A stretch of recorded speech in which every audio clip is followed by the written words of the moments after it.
இன்றைய வேத வசனம் சங்கீதம் 139 அதிகாரம் 16 வசனம்.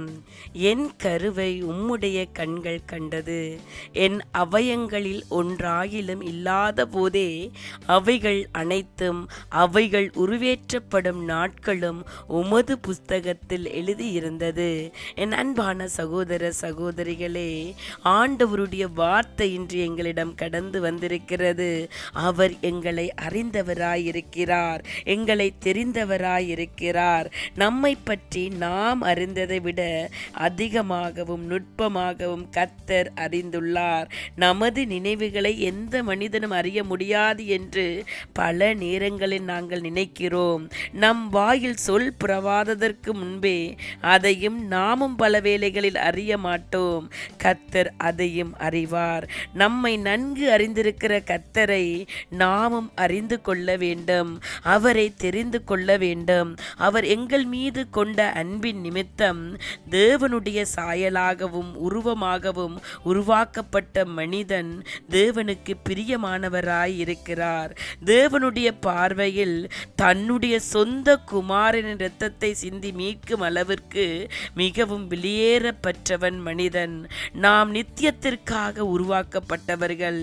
இவ்வுலக வாழ்க்கை அதற்கு ஆரம்பமாகவும் அடித்தளமாகவும் அமைகிறது.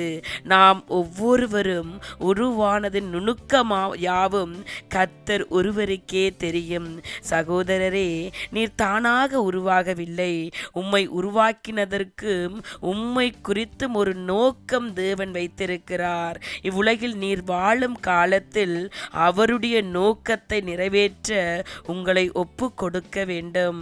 எங்களுக்காக அவர் சிலுவையில் இரத்தம் சிந்தி எங்களை மீட்ட தேவனை தேடி வாருங்கள்.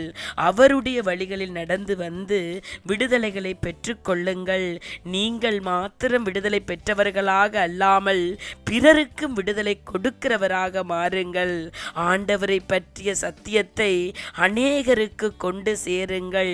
கிறிஸ்தவர்களாகிய நாங்கள் பெற்ற விடுதலை எங்களுக்கு மாத்திரம் என்று வைத்திருக்க கூடாது, பிறருக்கு அதை கொடுக்கிறவராக மாற வேண்டும். ஏனெனில் தகப்பன் எங்களை தாயின் கருவிலே கண்டார், எங்களுக்காக இரத்தம் சிந்தி எங்களை மீட்டார்.